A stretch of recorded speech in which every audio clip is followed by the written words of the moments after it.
I was born in Berlin, Germany. My father and mother had a business in Germany, a fur business. And I have a brother who's a year younger. We lived very comfortable, had a nice life in Germany. I remembered a huge, beautiful building with gardens all around and a stream going through it. And I lived there with my grandmother. I went to a Jewish school, a private school.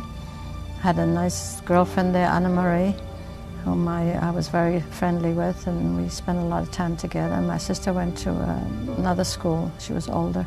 I had my dolls. My mother made clothes for my dolls. My father was a peddler in Germany, which meant basically in Germany he would go to a place and he'd buy textiles cut in like 3-yard length, and then he'd go into villages and sell them door to door. And usually when my father would return, if it was a successful trip, he brought back toys from the various villages and stuff, and that was very exciting. We used to go to the suburbs of Breslau on picnics, and in the winter we went to Czechoslovakia to a place called Spindlermühl, where my parents went skiing and I went sleigh riding. Jews in Germany felt at home and felt it was their Vaterland, where they could live forever, and they felt at home with German culture. They felt proud of Germany's achievement and of Jewish contributions to Germany. And while at the one hand German Jews, especially when Hitler arose, started writing a spate of books called Jewish Contributions to Germany, Jewish Contributions to Civilizations, were not aware of the fact that the Germans looked at it quite differently. Instead of saying, look how much we contributed to law, to journalism, create a whole new genre, to medicine and science, the Germans said, you took over our science, you took over our law, you took over the newspapers. In 1933, Adolf Hitler and the Nazi Party rose to power in Germany. They immediately acted on their ideology of racial discrimination and violence. I came home from school and the Nazi Party was marching on the street, you know, and everybody standing on the side and saluting. And suddenly they said, "Haut die Juden," that means hit the Jews. And they grabbed a few people, starting beating them. And they were yelling, "We are no Jews, we are no Jews." And they kept on beating them for the cameras that were set up. Till one day in the usual ice cream parlor, we'd get our ice cream. We couldn't go in anymore, and we're just beginning to learn how to read. That's when the signs came up all over. No Jews, no dogs in the stores, no Jews, no dogs on the benches. Couldn't quite understand what this is all about, but I just remember my grandmother always taking us by the hand and says, and Hauenchen, that's how he used to call me, we can't go in here anymore, and we'll get ice cream some other place, and yeah, this Jews and dogs forbidden was all over. I had non-Jewish boys to play with, and then sometime, I don't remember what year it was, none of my non-Jewish friends would play with me, talk to me, just disregard me.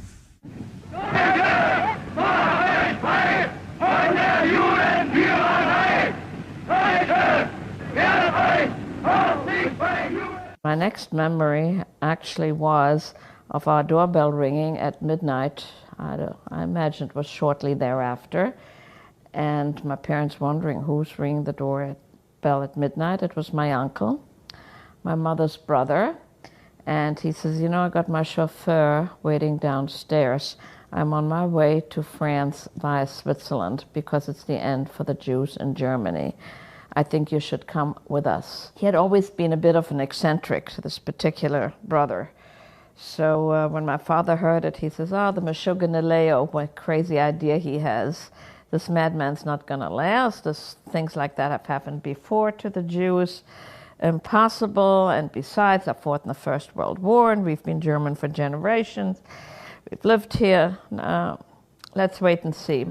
In July 1938, President Roosevelt convened the Evian Conference to try and solve the refugee problem in Germany. But the conference ended with no solutions. The refugees had nowhere to go. Every country was told at the Evian Conference that they do not have to take more than their usual quota.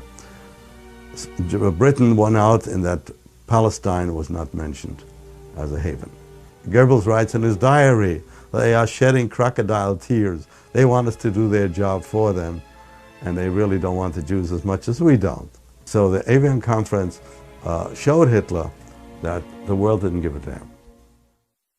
In 1938, a young Jewish man, enraged at the treatment of his parents by the Nazis, shot and killed a German diplomat in Paris. The Nazis used the incident as a pretext to orchestrate violent riots against Jews. Thousands of shops were looted and destroyed, and virtually all synagogues in Germany were burned. 91 Jews died, hundreds wounded. The police were told not to interfere. This night was called Kristallnacht, the night of the shattered glass. When the 9th of November came along and the Nazis wanted to get into our house, the Hausmeister, who was a big communist before 1933, after 1933, of course, he became a big Nazi. He was standing in front of the building and in his uniform and saying, "There are no Jews in this building, keep on going." And that saved us at that time.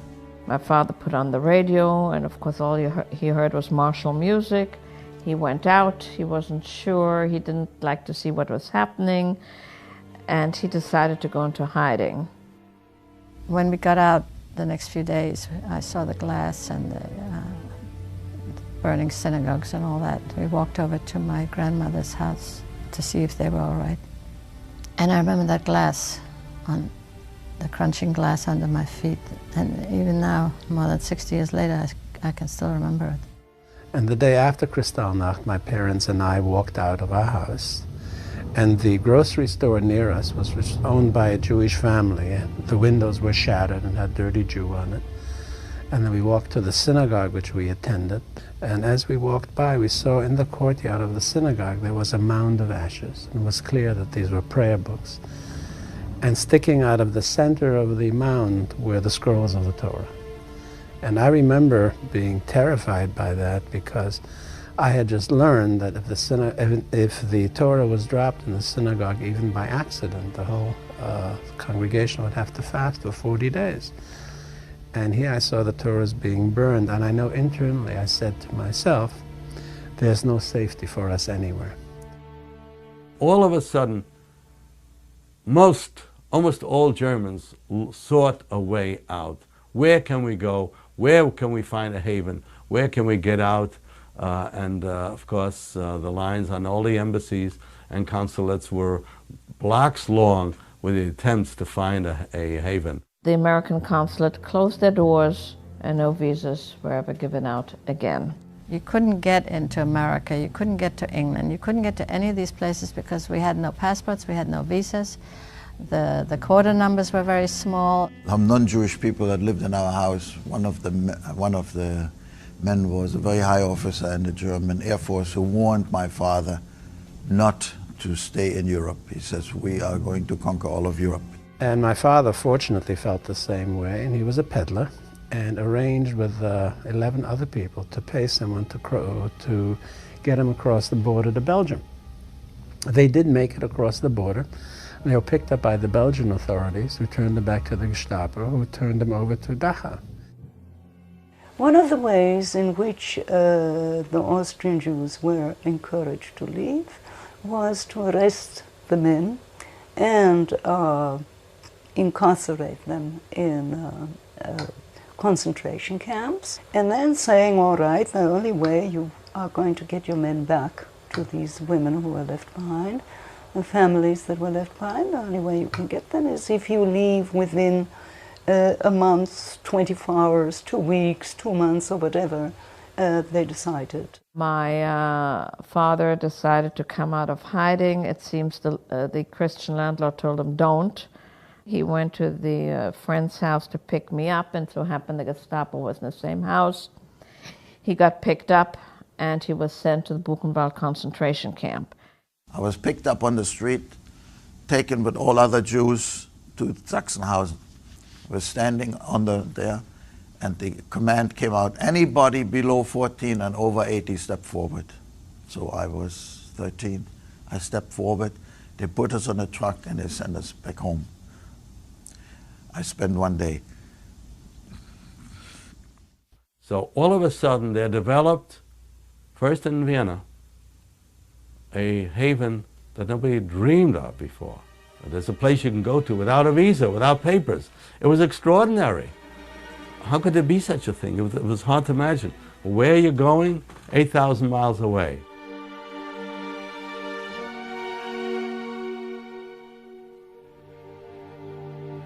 Shanghai, a sprawling port city on the east coast of China, was forced by the British to trade with the West after the Opium Wars of the 1840s.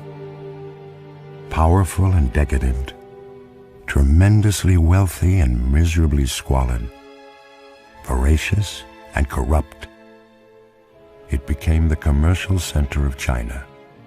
To sustain their booming trade, the West created a section of the city where Western law ruled. It was called the International Settlement. Later on, the French created their own settlement called the French Concession. The International Settlement had grown up since mid-19th century outside of the walled town of Shanghai. Shanghai was a town with walls around it, and the International Settlement grew up outside of it.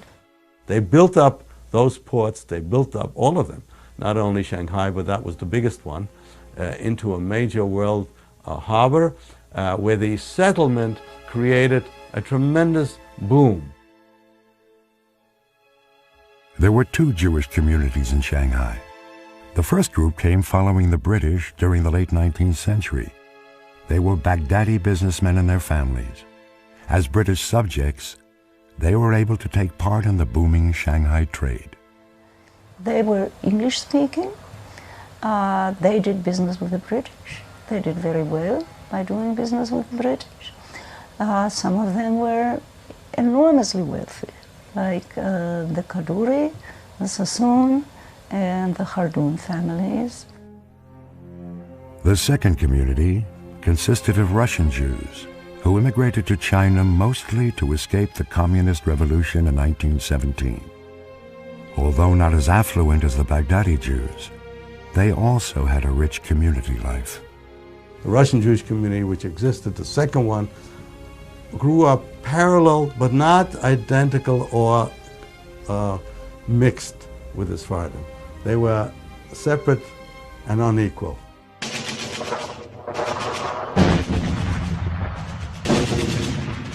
In 1937, we began the war to attack the Chinese garrisons in the outskirts of China, and which from that time began the Sino-Japanese War.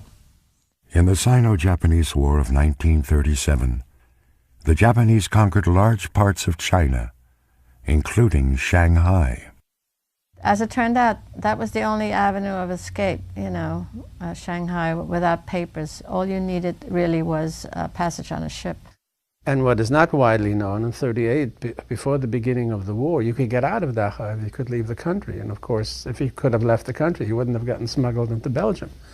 So he was in Dachau for about 20 days. And during that time, my mother found out that you could go to the Japanese-occupied portion of Shanghai without a visa. One did not need a visa to come to Shanghai, but that is wrong, because visas were indeed required in order to purchase a ship ticket.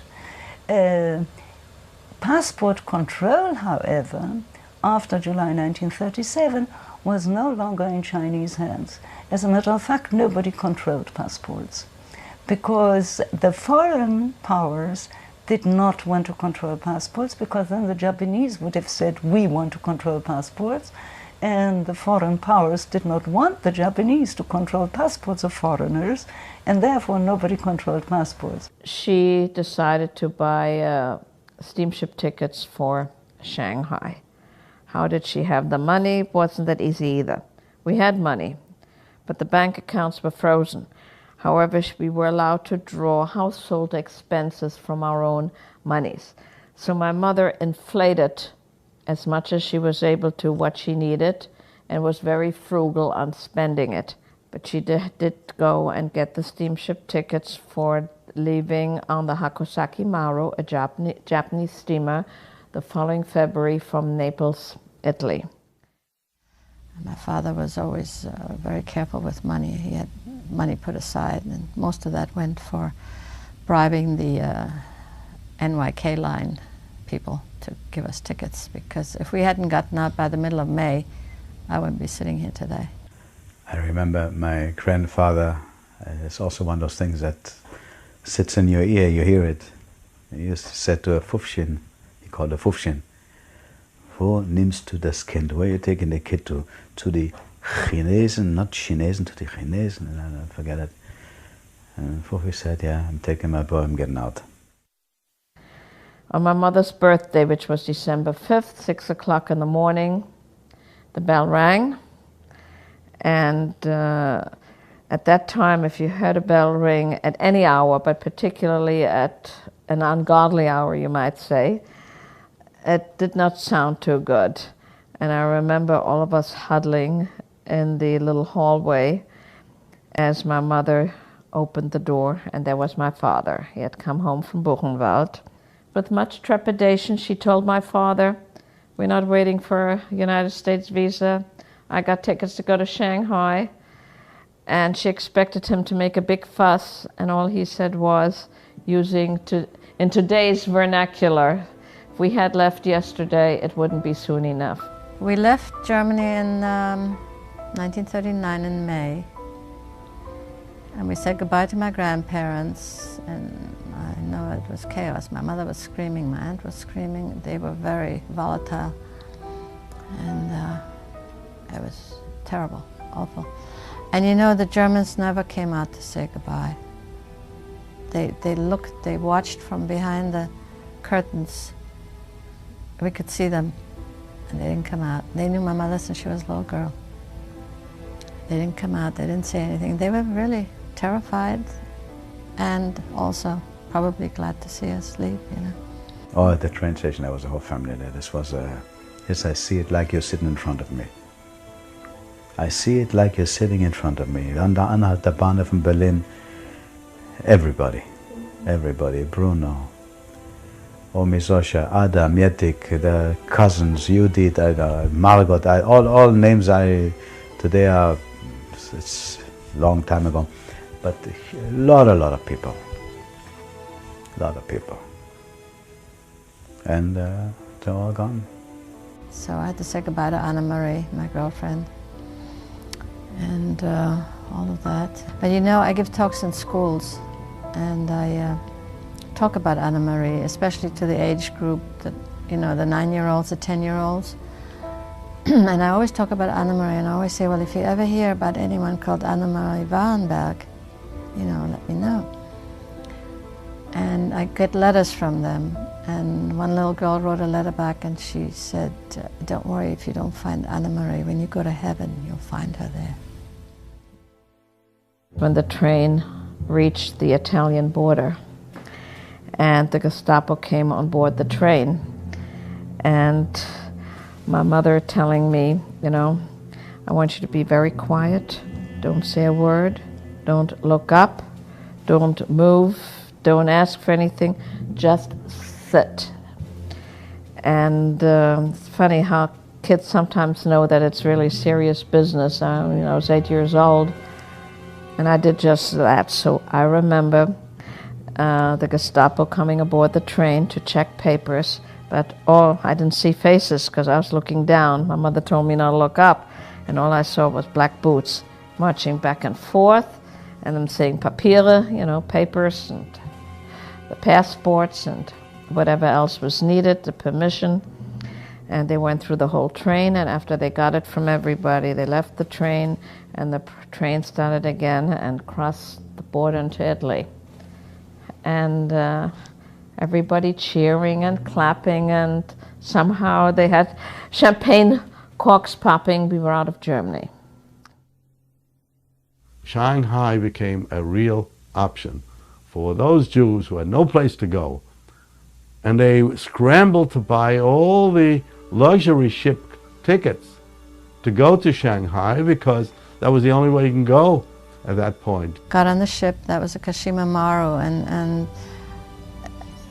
it was weird because it really looked like a pleasure cruise with the streamers and the music, the orchestra, Japanese real snappy orchestra, you know. We thought we were on holiday, my sister and me. I was 9 and she was 11.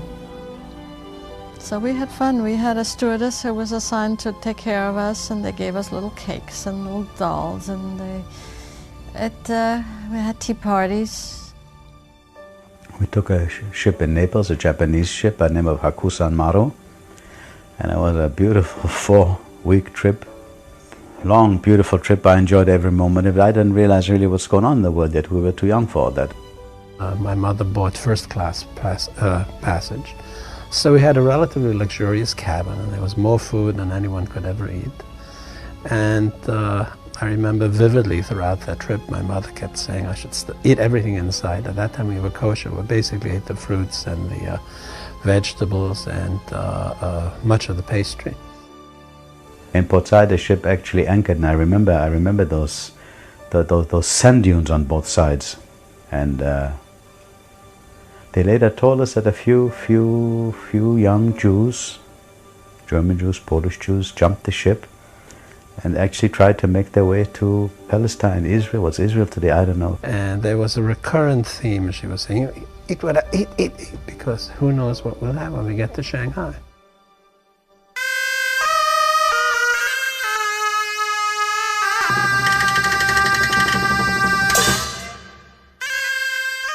Got off the ship in Shanghai. If I remember correctly, that was a shock of a lifetime. It was completely different from anything you could imagine. Absolutely different. Nothing could prepare you for what we saw there. I actually remember feeling very, very afraid. I didn't know where I was. There was a whole different world overnight, from white to black or from black to white. In 1937, what was conquered was not the international settlement, not the French concession, but the Chinese portion of the town. Japanese did not want to establish a concession of their own, but they took a piece of the international settlement, and that, they said, is under our military control, and that is Hong Kong. Hong Kong, or Hong Qiu as some called it, was one of the poorest sections of Shanghai. Badly battered in the war with the Japanese, it was home to poor Chinese, occupying Japanese, and many Jewish refugees who had little means to support themselves. Because we landed in Hangzhou, which is the place where all the ships landed, particularly the refugee ships. It was very dirty, it was terribly hot and very humid. The heat is terrible there. And crowded and smelly, and thousands of people running around, Chinese, beggars, and with open sores, and it was just awful. Shanghai was not prepared for this kind of an influx, for these waves and waves, shiploads, shipload after shipload. Somebody had rented us, one of my father's friends who had gone there before us, had rented us a room in one of the little lanes that they have in Hangzhou, and the room was fairly clean, but it was just one small room for our family, another small one for my uncle and my aunt, and no kitchen facilities, very poor bathroom situation, no what they called WCs over there, water closet, nothing, no flush toilets, buckets. The first home was also on Wayside Road, further down on Wayside Road, in a lane, in an alley. All Shanghai was alleys and lanes. Cars don't go through there. Bicycles, with a wagon you can pull through there. Very narrow, very, very crowded, very tight. Not too much air, not too much light. And that's how people lived in those days. So a major problem arose already in December, at the very beginning, how to support these people, how to house these people, how to feed these people. There were already hundreds upon hundreds. The Jewish Baghdadi family stepped in to help. They established soup kitchens and temporary shelters called homes, or Heimat, in German. We were picked up by the Jewish committee on trucks, and they took us to a camp which was a converted school, at the Kinschau camp. And the camp was normal. We had a little breakfast, little lunch, and no dinner, and we had to fend for ourselves, but we had a little money. The first one to create what you call an international committee was the IC, or IC was the Como Committee, which was subsidized by Sassoon. Victor Sassoon said that it was the cheapest place in the world to support a refugee. For 5 American cents, you could support a refugee. But as more refugees were arriving daily, more help was needed. The JDC, the Joint Distribution Committee, took action. It was an overseeing organization of Jewish American communities uniting their philanthropic efforts. The JDC was the main source of hope and help for the refugees.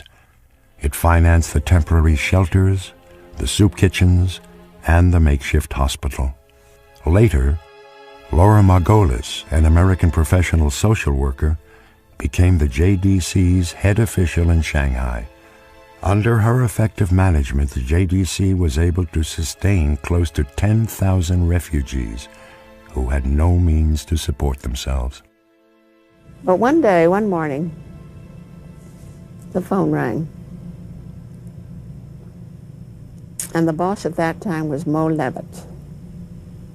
Levitt. And he said, "Laura, how you doing?"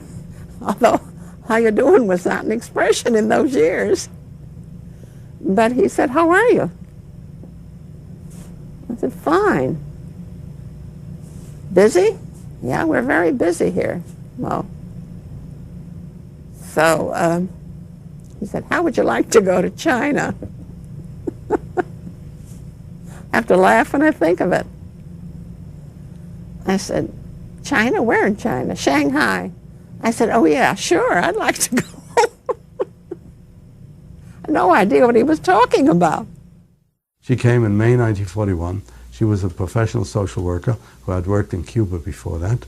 And I found a news clipping in the Joint Archives, describing Laura Margolis from Cuba was coming to straighten out the mess in Shanghai, because you had the local relief organizations by volunteers.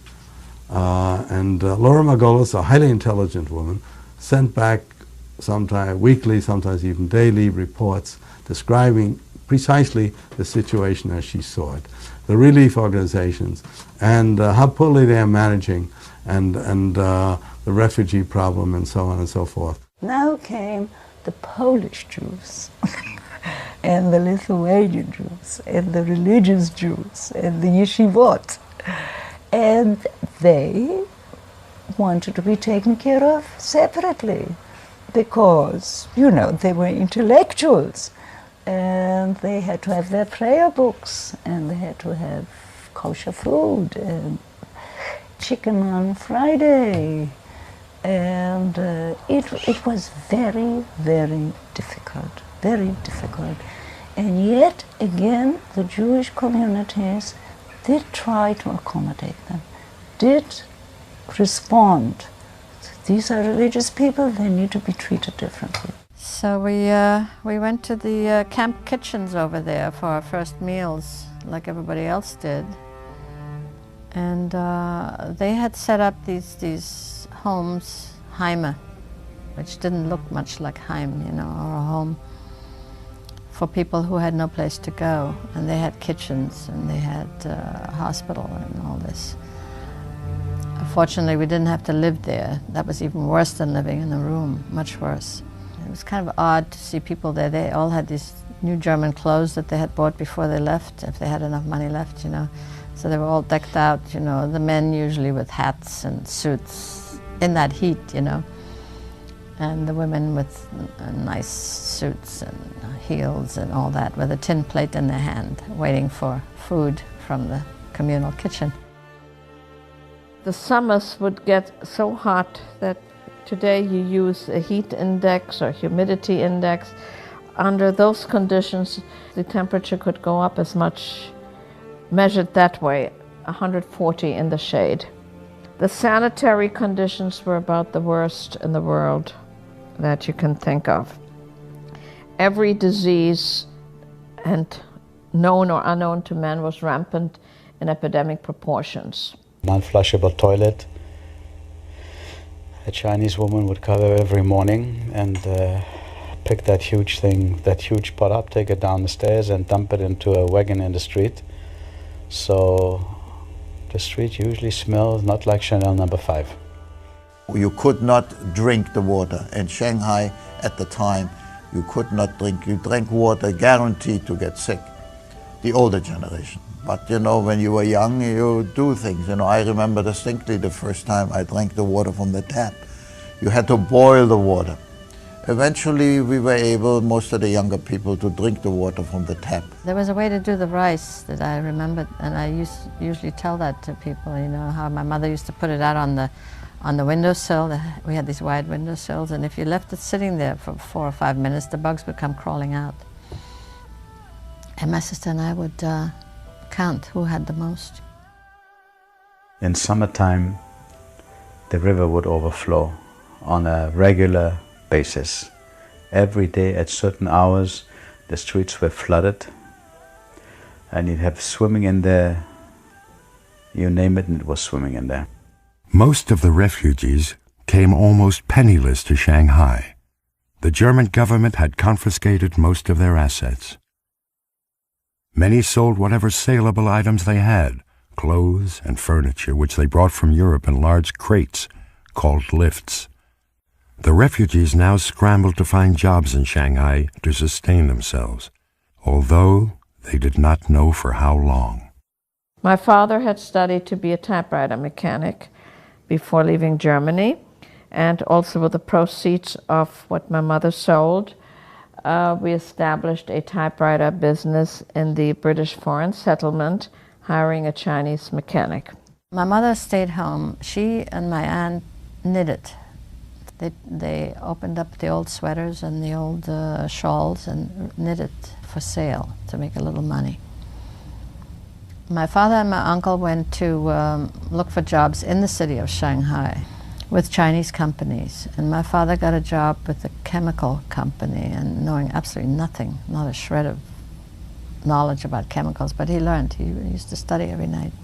She supported her husband and myself, and with making hats. She was an excellent hat maker. And since the climate was cold, people wore hats. So their hope was always create a temporary refuge so they can get to America or elsewhere in the Western Hemisphere, Canada, South America. Nobody expected Shanghai to be a refuge even for 10 years. It was unintended to be more than anything temporary. As bad as we were off in Shanghai, we were still better off than most of the Chinese around us. Chinese were very poor, very hardworking, and were under direct oppression of the Japanese.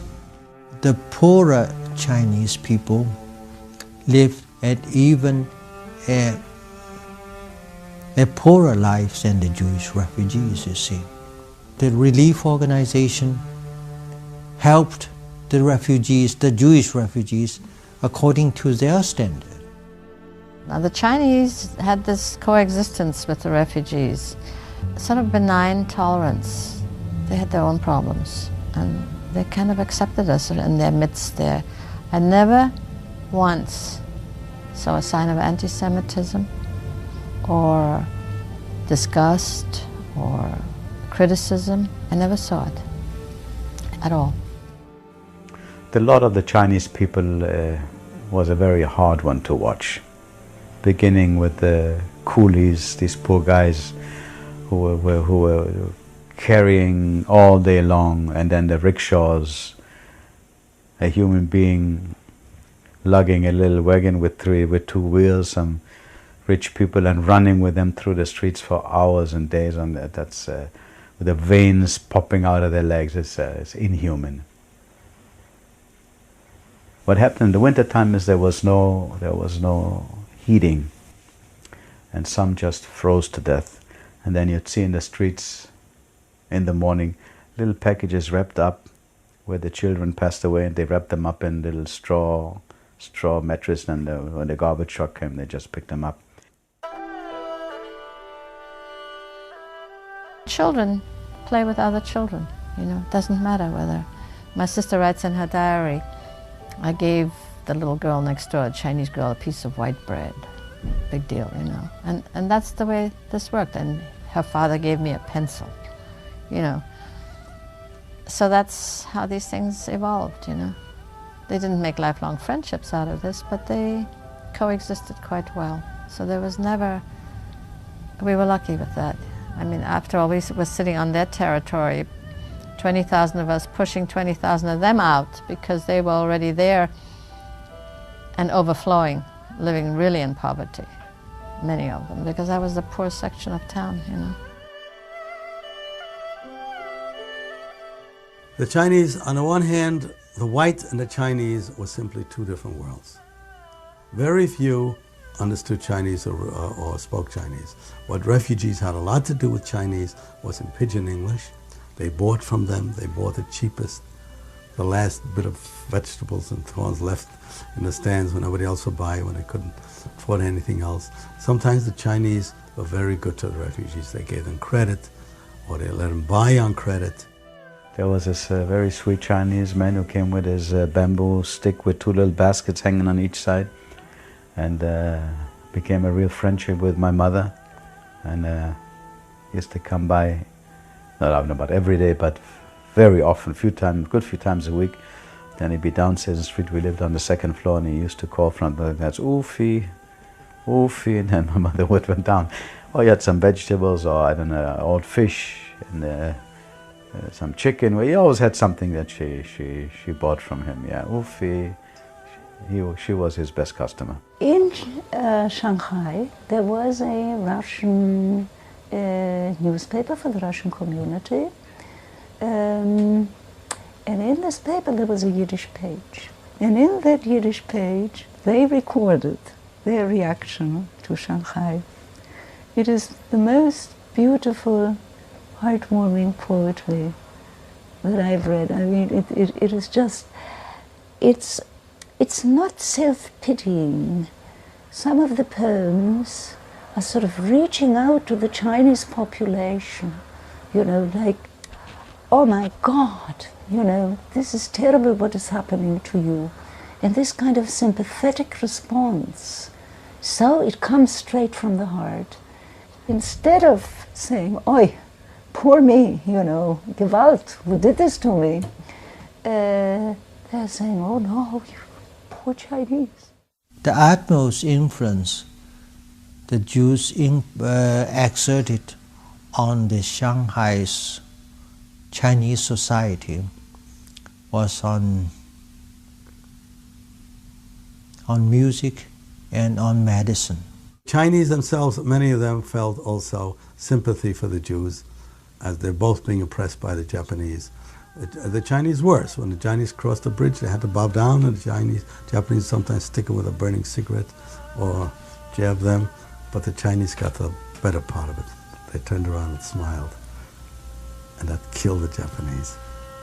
In other words, their smile, in other words, they withstood the torture and the embarrassment and said, you know what, to them in that language. And that hurt the Japanese more than anything else.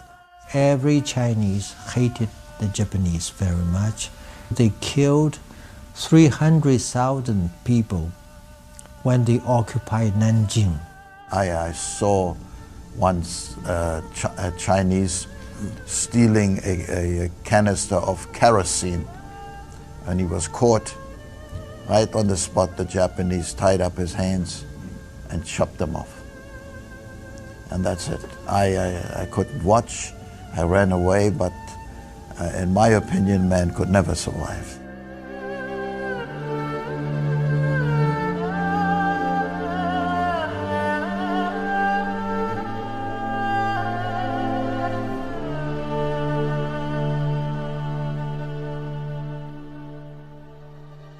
Although passport control was not in anyone's hands after 1937, the Japanese controlled the Shanghai harbor. In spite of their alliance with Germany, they let the Jewish refugees into Shanghai. It is quite clear that they do not wish to antagonize American Jews. They do not wish to antagonize world Jewry because this stereotype of the Jew, which is still alive today in Japan, was very much alive then. Jews are rich, Jews have power, Jews control governments. Jews are compared to a blowfish or fugu. If you utilize the skilled chef can know how to cut the little poisonous sac out of the fish, it's a delicacy. If not, it's a poisonous thing.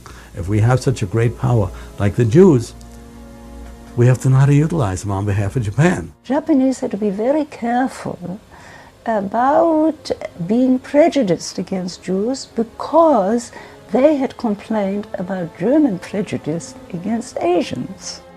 So it was the Japanese, Hitler's Axis partner, that determined, based on their concept of what the Jew was in the world, on their control of the West, and Western Jews being synonymous in their ideas, they thought if we are good to the Jews in East Asia, they will be good to us. Meanwhile, war was raging in Europe. In September 1939, Germany invaded Poland. In 1940, Denmark, then the Netherlands, Belgium, then France. It seemed like Hitler was unstoppable. The beginning looked like total devastation. We don't have a chance. The Germans were running across Europe and the Japanese were storming all across Asia.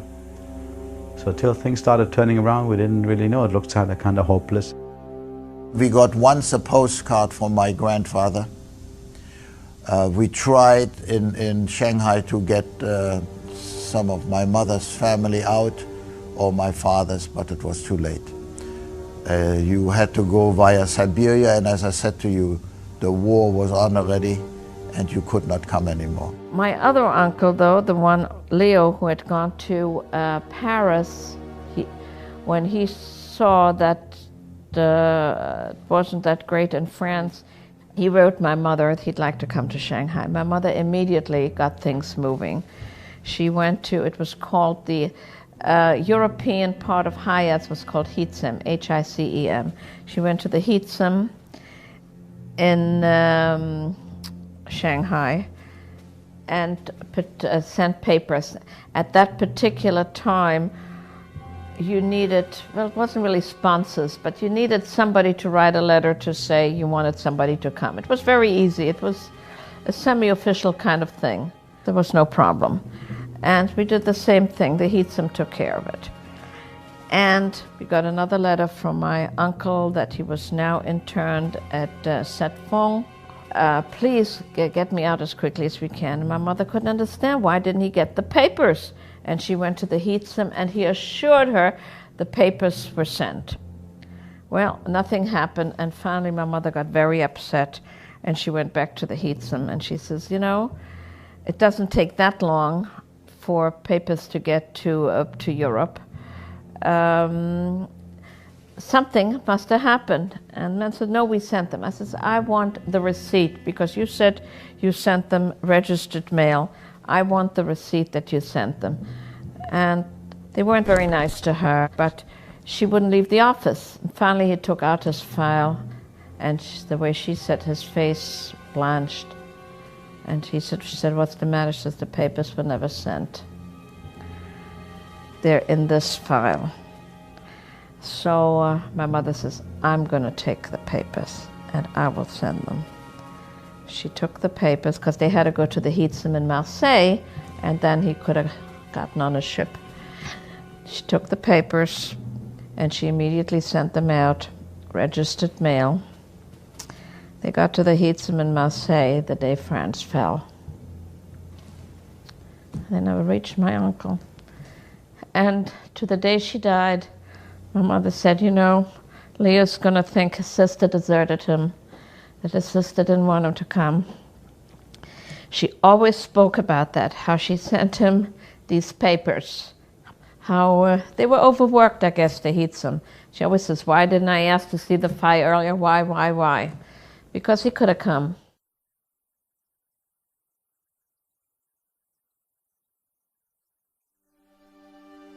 There were various schools available in Shanghai, including French and British schools. There was also the Kadoorie School in Hangzhou. It was built and financed by the Kadoorie and Sassoon families for the refugees and was staffed by refugee teachers. There was also an existing school, the Shanghai Jewish School, which was administered by these two families, the Sassoon and Kadoories. It was a private school. You had to pay tuition. If you could not pay tuition, you went for free. It was a school run under the British school system. The curriculum was made up in Cambridge, England, was sent to Shanghai, meticulously followed. Examination papers were sent back to Cambridge for marking and then returned to Shanghai. There were kosher lunches, and there was a big, beautiful Sephardic synagogue, still in existence today, on the grounds of the Shanghai Jewish School. I had a very, very lovely English lady in our Shanghai Jewish School, Mrs. Beresford, who would take every weekend from her class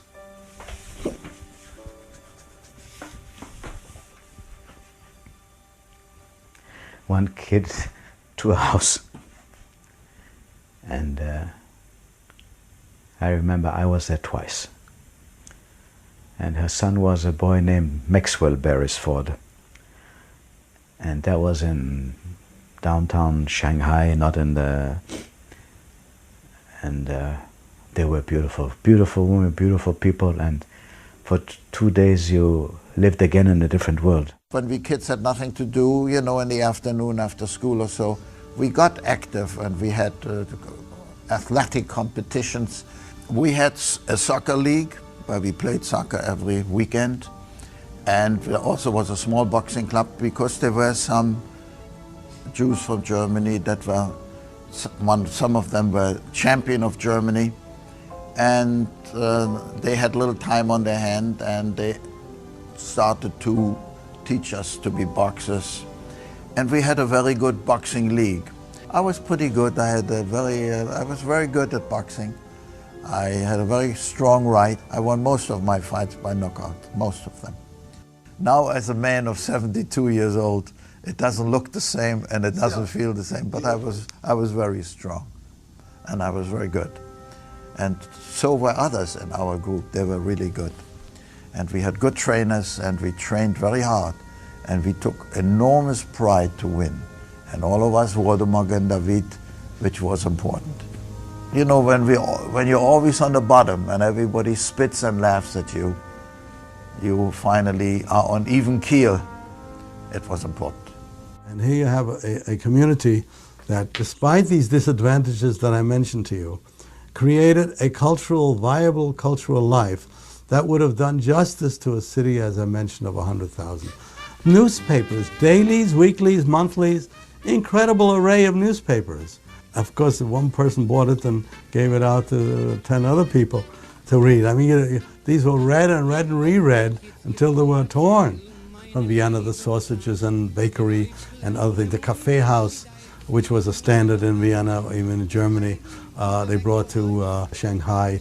Architects created a whole new area where the bombed out part of Hangzhou had been rebuilt to create apartments, rooms for refugees. They created a theater, and this includes the German theater and including the Yiddish theater. And they had cabaret evenings in these little restaurants that were fabulous. I mean, we would go there once in a great while. My father would come out with enough money for us to go to one of these places. So we would go there and we'd listen to them sing and make jokes about people like Herbert Cernik and Raya Zomina. She sang in Yiddish. And they were so funny, these two, and they were so good that there was a lot of that going on.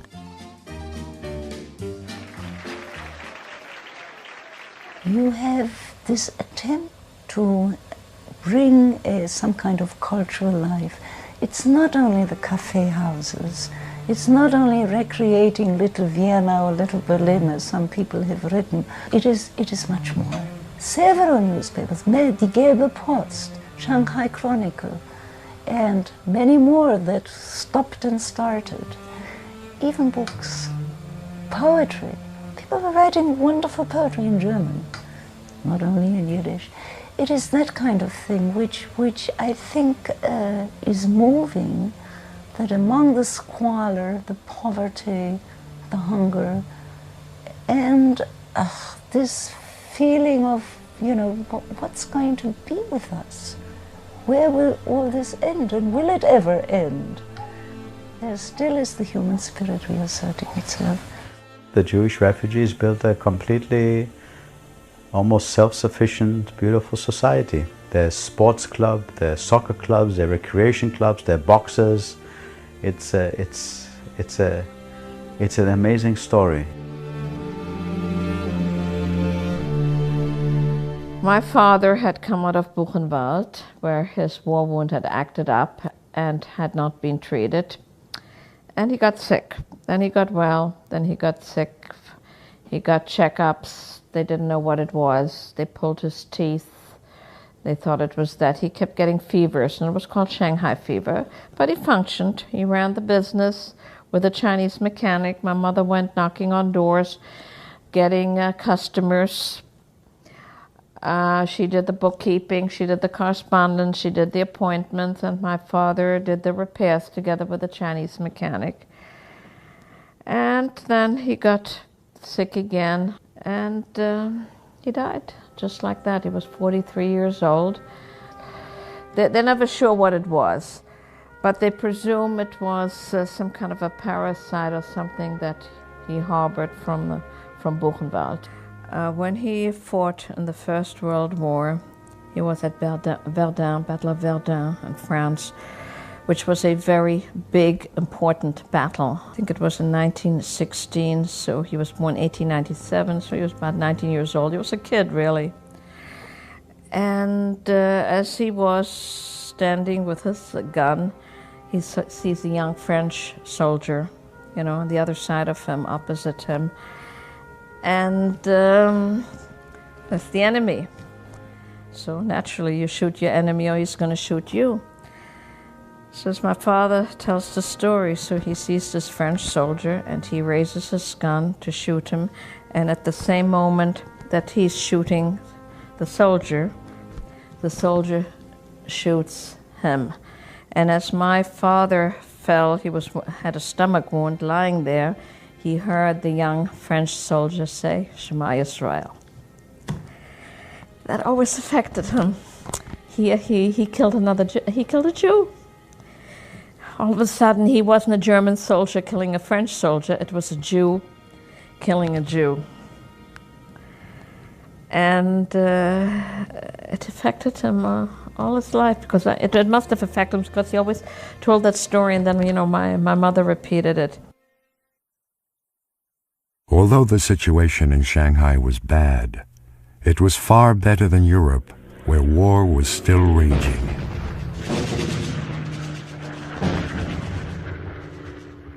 The refugees felt relatively safe in Shanghai under Japanese occupation. That was about to change. In December 1941, Japan attacked the American naval base at Pearl Harbor.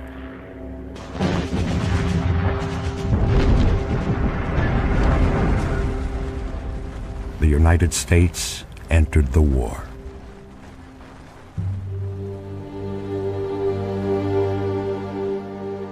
Pearl Harbor was not only a major shock, which verified to some of them who were told by the Gestapo. The Gestapo has a long arm, and it reached out even to the Far East. It was a double shock. Here they thought, we have difficulties here and there, but we're out of danger from Germany. And all of a sudden with Pearl Harbor, they find Germany and Japan are allies, and Germans again are involved in their affairs. And we got very frightened. With America at war, We're not going to get out of Shanghai. Looked out the window, and all the ships in the harbor were burning. Japanese had come across the bridge, marched into our hotel, occupied the hotel. We were at war. The Japanese quickly took over the international settlement. The British and the Americans were now enemies of Japan and were regarded as prisoners of war. The Japanese imprisoned them in internment camps at the outskirts of Shanghai. That group included the Baghdadi Jews, who were also British subjects.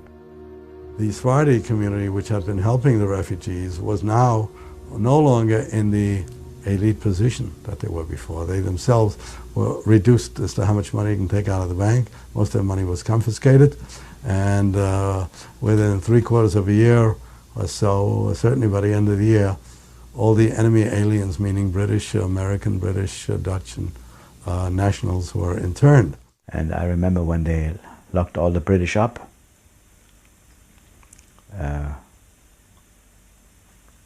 a few of our guys, and I was with them, we knew where the camp was. Long way to walk, the way I remember today, long way to walk. We gathered whatever we could steal, some cans, some this, some that, and we walked for kilometers, the way I remember it, and we brought them something. They were all locked up in the camp, British camp, and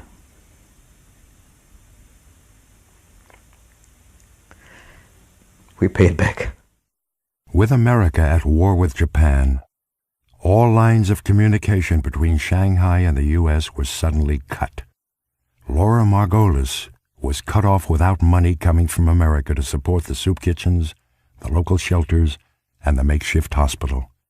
Foreseeing such a problem, she had already obtained permission from the JDC to borrow money from local businessmen, who were confident that they would be repaid by the JDC at the end of the war, as indeed they were. But without the Japanese approving the operation, everything could fall apart, leaving thousands of refugees with no means to support themselves. So I phoned up to Captain Inotsuka.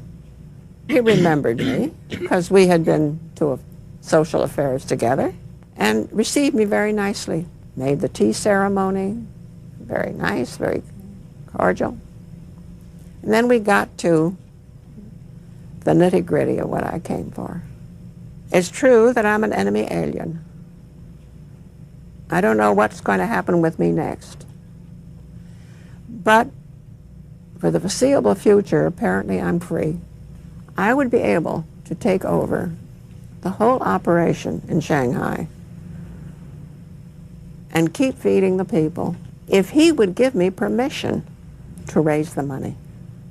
I said, look, I said, you, as an occupying power, cannot afford to have hungry people riot. You're responsible for them. On the other hand, I can help you, so they won't riot if you'll give me an okay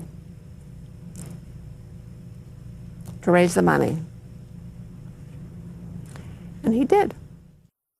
The war years were very difficult years in the sense that there wasn't enough food, and everybody had dysentery. I mean, having diarrhea was just usual.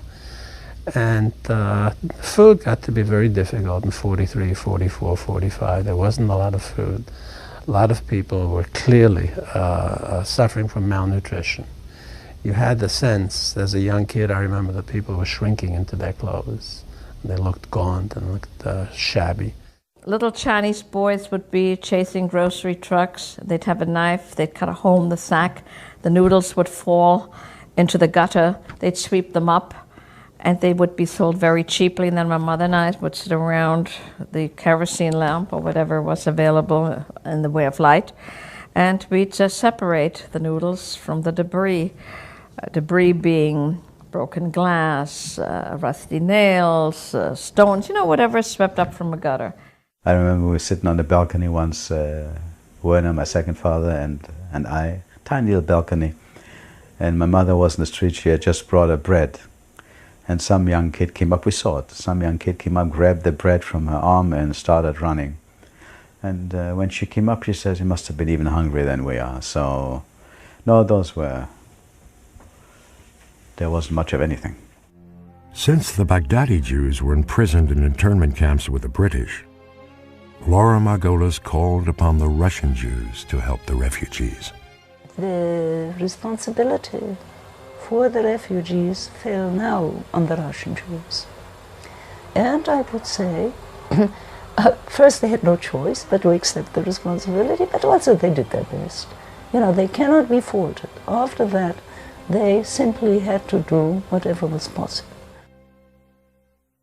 So my parents and quite a few other people had their kids go to a Catholic school, St. Francis Xavier's College, SFX, which was an all-boys school, discipline extremely strict, and where if anything I learned at all, that's where I learned it.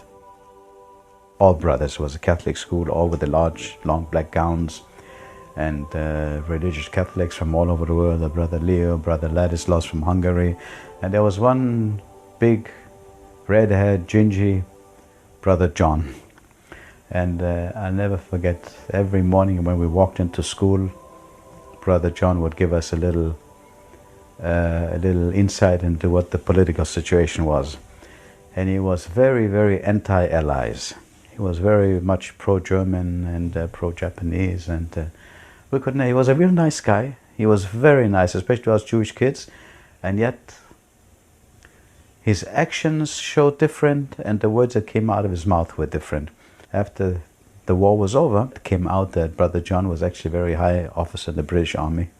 He was no brother, and not a religious man, but set up in there. And apparently he was one of those that gave a lot of information of what's going on in Shanghai as far as the Japanese army is concerned to the Allied forces.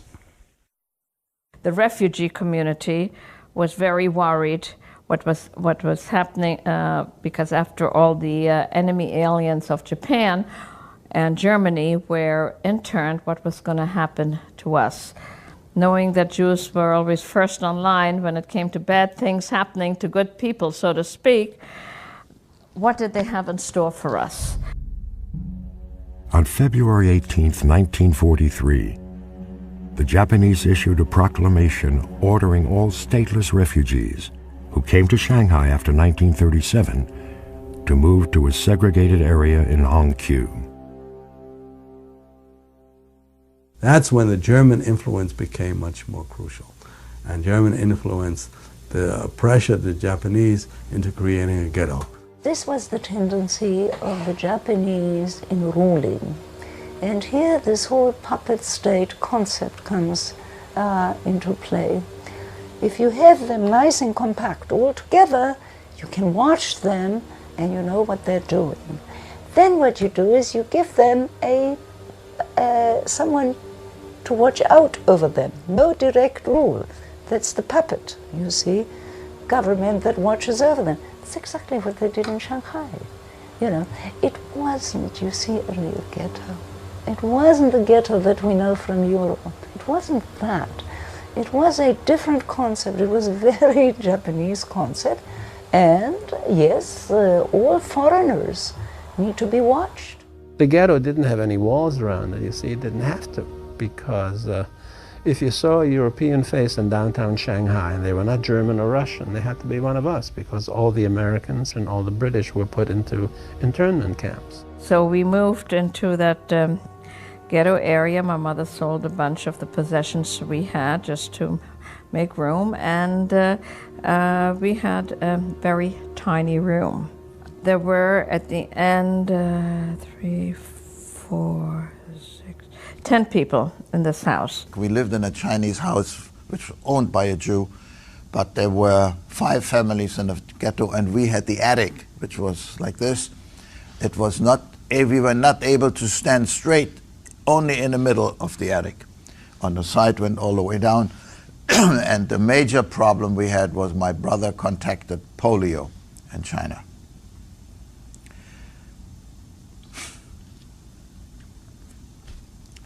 Which was a disaster.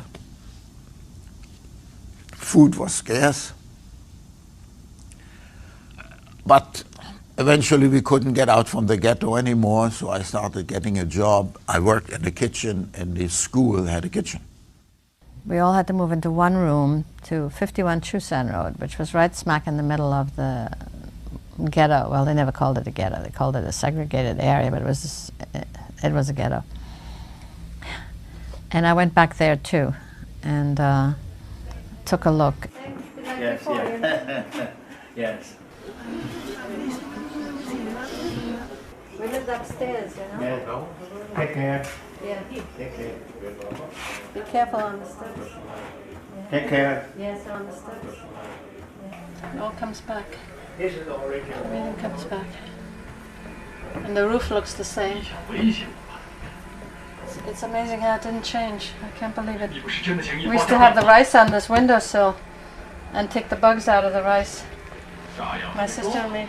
There was another window, and we had a little kitchen where there's now a wall here with one little stove, 2 rings of gas, but we never used it because we didn't have enough gas, and a little sink with cold water running, and we put a curtain across it so that nobody would come in when we washed ourselves. Never took a bath during the war, just sponge bathed, because the bathroom down the hall was so dirty. Everything comes back. We did everything in this room. We lived here, we slept here, we argued here. I learned to dance in this room with my father to the radio. Voice of America, we tried to get it, but it was forbidden, so we had to be very careful. My mother always had flowers on the table. You could buy flowers. And all the time we were wondering what happened in Germany, and we didn't know what was going on all during the war. It's just amazing how it all comes back. To exit the ghetto for jobs or school, the refugees had to get special passes. The Japanese authorities were represented by 2 officials, Akura and Goya. Either Goya, as they called him, Meshuggah Goya, or Paranoid Goya, who had, he was a really schizophrenic in many ways. I'm giving you not a professional evaluation. He could be very good to the children. He'd give out candies to children. He loved to play music. He was a lousy musician, and he forced the refugees always to play with him. And he liked to be called King of the Jews. And he was a short, ugly fellow, would stand on the desk and yell at some Jews, and there was one Jew who really caught his psychology, a brilliant idea. He saw that kind of person he was. He had a silk hat, a top hat. He put on a silk hat. He gambled. And when he saw me, he said, "You're making fun of me?" He wore a silk hat when he went down the line to get a pass. He says, "No, I only wear it when I meet royalty and important people." I wear myself. He caught on to that psychology of that person, and he was always put in front of the line. Anytime he came, he got his pass immediately. Mr. Goya was a very short little man, and my stepfather Werner was a very tall man, and I must have been about 6'2", 6'3", and that the little Japanese man didn't like. So he he pulled out his gloves and he slapped my father across the face. He jumped on the table and he slapped him across the face and yelled at him to get out and no pass. And I just remember Werner coming home that day, and he was a shattered, broken man. So now my mother's typewriter business definitely was down the drain altogether, because many refugees now were not just dying of disease, they were dying of starvation because there was so little food around. And what she decided was a ruse. She wrote to one of her customers in the French concession, a French lady, and asked her to send a letter saying that she was still servicing her typewriter. Well, the lady wrote her that letter. Armed with that letter, she made an application for a special pass with Mr. Goya. She stood in front of Goya, and Goya said, "You repair typewriters?" She says, "Yes, I was in business. My husband died here, but was his business originally, and I still know how to repair them." She got a pass, And armed with that pass, she decided what she was going to do. She had no intention of servicing typewriters. She got a pass to go to the French concession. What she did, what was not legal, she got off the tram before she got into the French concession. And she went to the parts of the city where Westerners did not go, the Chinese parts, and she bought up sundries like sunglasses, nylon stockings, belts, scarves, and stuff like that. She would put them under the toolbox that she carried with her and bring them back into the ghetto area and then give them to the peddlers on consignment in the ghetto. And even though it didn't bring in much money, it brought in just enough to keep us slightly above the starvation level.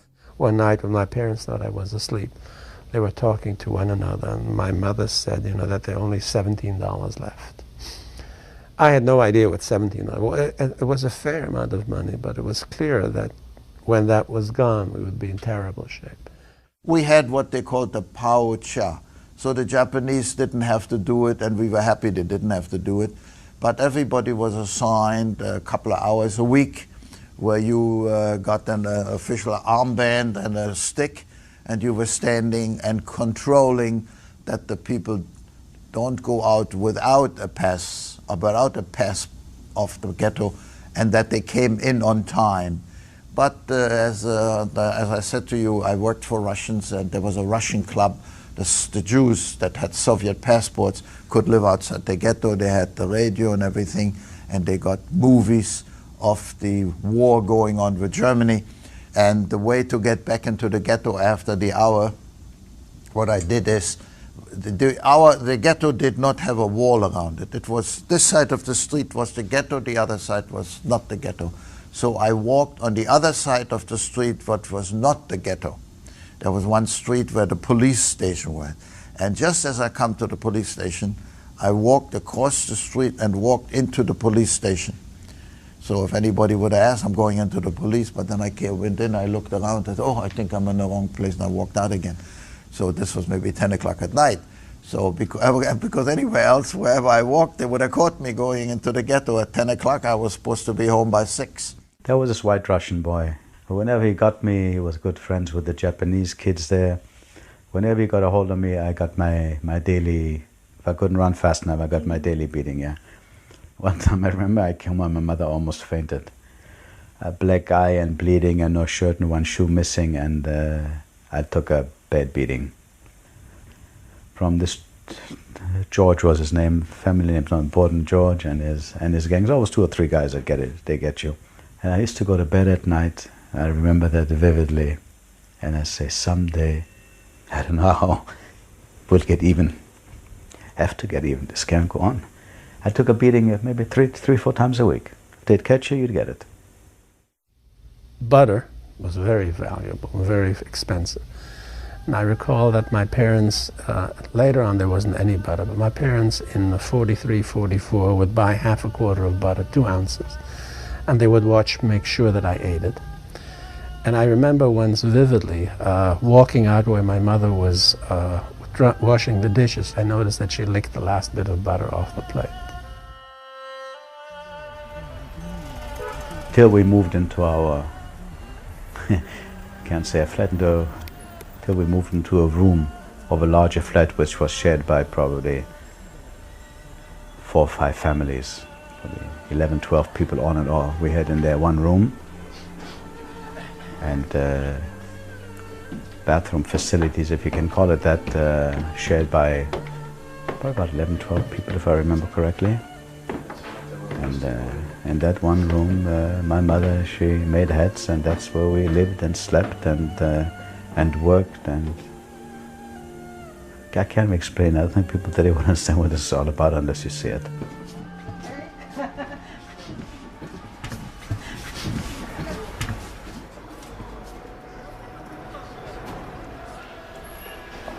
Yeah, here we had our windows painted black, and if a little light would shine out, the Japanese would be cursing from the streets. I don't want to tell you what they curse, but I could repeat it if I wanted to. They used to yell from down there, "Baguero," and And if the little light shone out, they'd come smashing the doors in, and so we made sure that the windows were all black with schmattes covered in, so nothing would shine out. And well, and Fufi would lie under the blanket at night. They had a tiny little radio, I don't know where they got that one from, and all covered up, they'd listen to the news. Fufi understood a little Russian, so they used to listen to the news in Russian, what happened in World War II, and then we'd hear from the Soviet Union that the Russian armies have started turning things around and pushing the Germans back, and that gave us a little bit of hope. Gave us a little bit of hope for the future. It didn't all seem that bleak in those days. Otherwise, that's about it. From here we went to school. Here we came home after we got beat up, and this room has a lot of history. My mother was a very fine lady.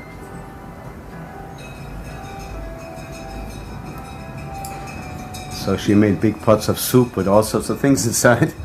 And then she fed another 3 or 4 people who came for lunch on a steady basis. There was a painter, Kurt Frankenstein. There was a Mr. Boucher, who in turn taught me Russian for the food he ate.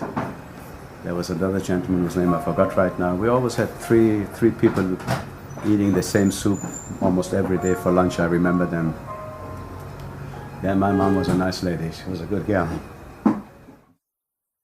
We had, in the place where I worked, we had a map, and every day we put pins into the advances of the Russian army or and we had the news through the Russian club, and we knew. And in the regular, we had a newspaper in the ghetto in German, and the official news came through. You know, the victorious German army withdrew from Kharkov. We knew they got kicked out of Kharkov. You know. Shanghai, a part of the Japanese Empire, was under attack by American forces, mostly by air. So far, to this point, Shanghai itself had not been bombed. There were strafings, you know, we'd see Japanese and American fighter planes up in the sky. You know, kids have no fear. We'd be up on the roof, and we'd bet with marbles who would shoot down whom, as shrapnel was falling all around us. When I think of it now, how foolish, we could have gotten killed. But nobody ever got hurt by that. I don't know, we must have been immune.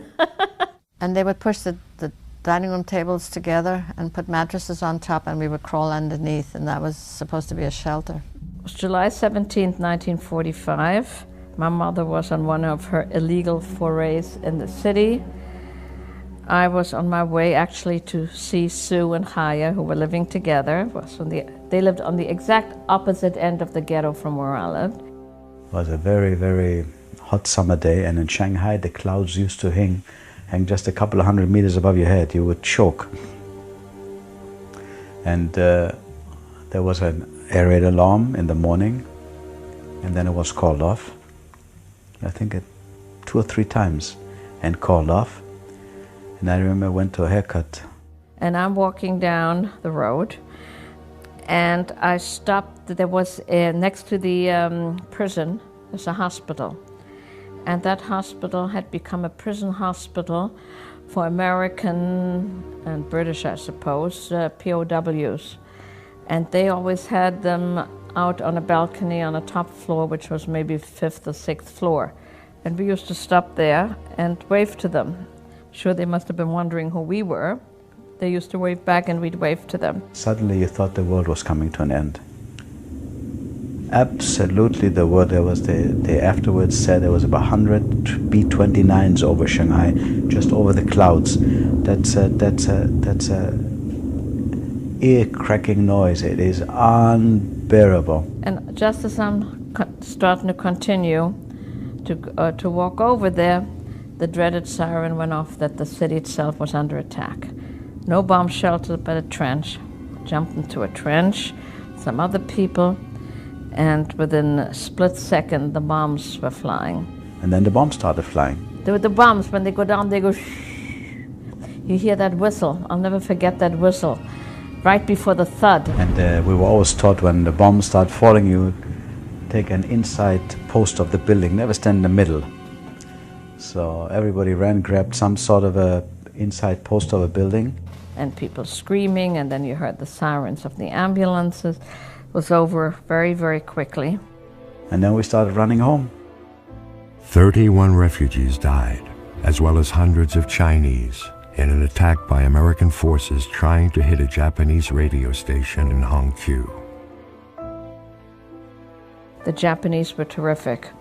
They had supplied the ghetto hospital with medications and emergency equipment in the event there would be a disaster. And they had the ambulances. They came and they took care of everything immediately. Didn't matter if you're Chinese or white or green or yellow, that didn't matter. We had shrapnel coming into the window where we lived in the room, on my sister's bed actually, on her pillow. And I kept that piece for many, many years, you know. You could see the evidence of the destruction all over the place. There were shells of houses, and you could only see that walls had remained where houses had been, and there was rubble and strewn everywhere. In the afternoon we went for a walk around the district, and that was devastating. Dead bodies, blood, this and that. I remember I couldn't fall asleep for a whole month. I used to sit in bed all night long with nightmares, and I couldn't fall asleep. I didn't do my schoolwork. My head was just not there anymore.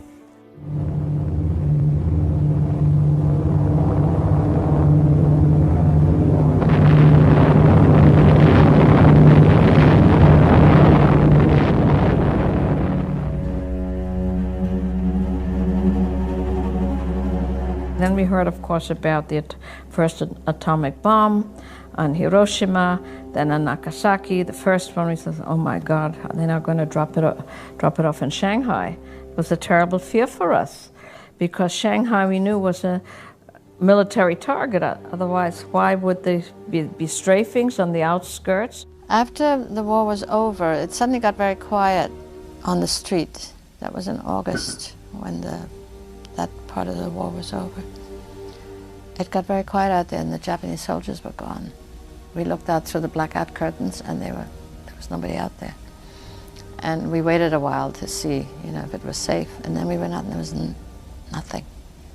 They were gone from the checkposts around the ghetto, and they were gone.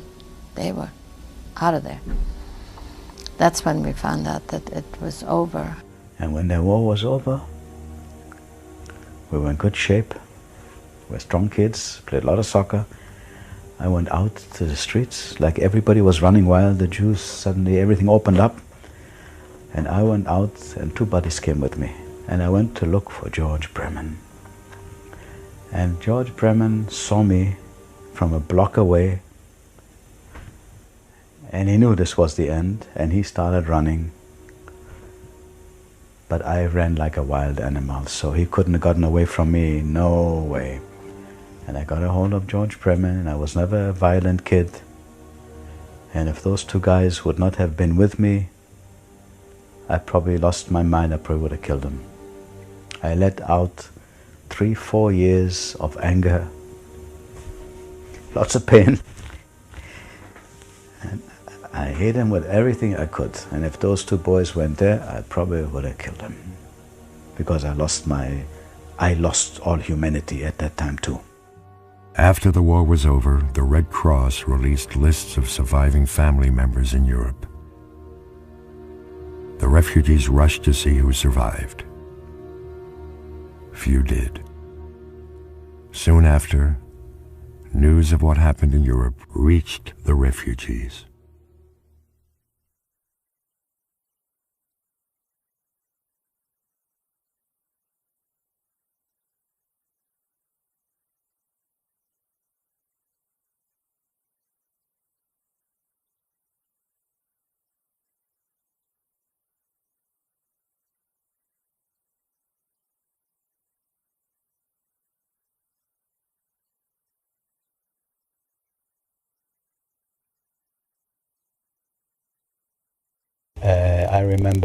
I remember we got a few letters from the Warsaw Ghetto, which I have, where my uncle Mietek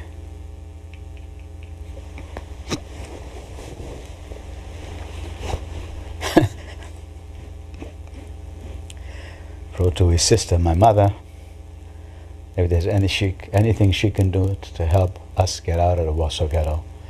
And of course there was nothing to do. There was nothing to do, and I have some of the letters in Polish, in German, and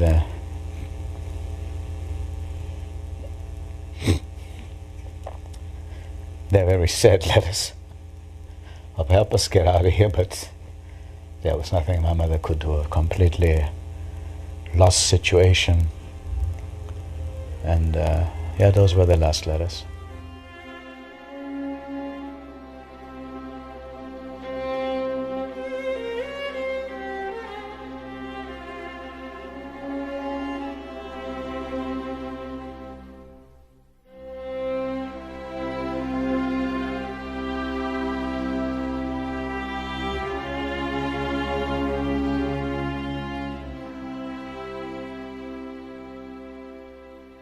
I always admired the people that resisted.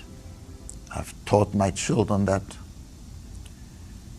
And I thought by being an athlete and by showing a different way of a Jew, that I contributed something, that we Jews are different, and it can never happen again. It won't happen again. I will have really nothing to do with Germany. Germany decimated my whole family. Germany changed my whole life. My father, who fought for the country, in my mind, they murdered him. And I have no aunts and uncles that I know of. I grew up without cousins. My mother had a very difficult life. Everything was taken away from her. I can't forget that. Jewish life continues, which is not guaranteed, unfortunately. And I always say that if my grandchildren don't grow up Jewish, Hitler won the war. And it's a problem. Anti-Semitism never bothered me as much as assimilation. Most of the rest of the family that I'd gotten to know from our yearly visits, and I spent a month or two in Poland every summer, did not survive. And when we heard about the concentration camps, I remember vividly that my only recollection of some of the people who did not survive were things that I was very unhappy about. That was long before I learned about survivor guilt, because there was the feeling of we had survived and they had not. And I remember the last time I saw one of my cousins who lived in Dembitz, and his mother and I understand his father survived. And I was always very jealous of him. He was clearly the brightest of all the cousins. We must have had 8, 9 cousins. When we get together, he could solve any puzzle and stump the rest of us. But he was physically somewhat more awkward than I, and I remember vividly that the last time we got together, I had a big fight with him. And his eyeglasses were broken. And I remember when I heard after the war that he had not survived. That was the only memory I kept coming back to me. How could I possibly have fought with him the last time I saw him?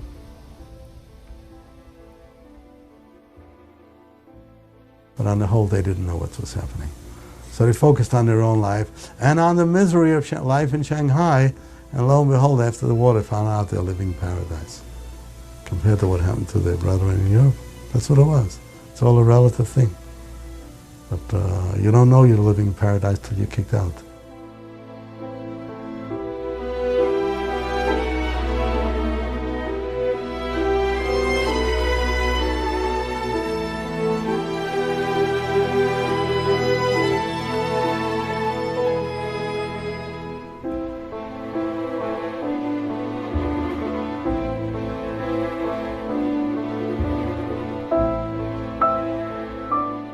After American liberation, the living conditions in Shanghai improved greatly. In the following years, all the refugees left Shanghai and China and spread around the world. The Israeli government had chartered 3 small Greek ships, and that these 3 ships sailed up the Yangtze River, the Wangpu, with Israeli flags, which is still a very moving moment to me, because obviously if they were in Israel, there wouldn't have been a Holocaust. It's as simple as that. And of course, Anybody who wanted to was welcome to go to the ship, go aboard the ship. And no one, these are still moving moments for me. No one has ever asked for a visa or for ship's passage, and of course, if that had been true, we wouldn't have been in Shanghai, and there wouldn't have been 6 million Jews who were killed during the Second World War. And many of the Jews in Shanghai did go to Israel, and others went to most, I guess, came to the United States, some to Australia.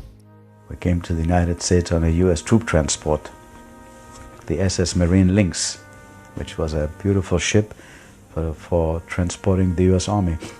Beautiful ship that took us from Shanghai through Yokohama and Hawaii to San Francisco. A couple thousand Jewish refugees on the ship. Ship got into San Francisco at 3 in the morning.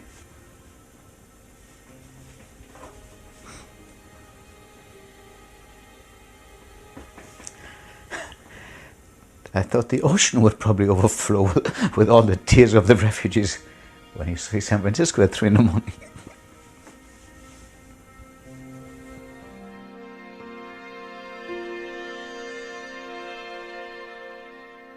But on the transcontinental train from San Francisco to New York, I happened to be in a train with 2 black soldiers. And we usually, as soon as the train would stop, we'd get off just to stretch our legs, get a different environment. We got off to Albuquerque, the black soldiers didn't get off. I didn't understand why. And I walk into the station, and there's a sign, white men and colored men. And I remember vividly, I felt as if I had been slapped. And I also felt that I couldn't face the black soldiers. And it's not that I was, that racially conscious at the time. Of course, I knew about discrimination. There wasn't anything new to me, but I'd never encountered it firsthand since we left Germany. And I think the one thing I learned, having lived among Japanese and Chinese people, is that, I can't find it in myself, to hate a nation or a people.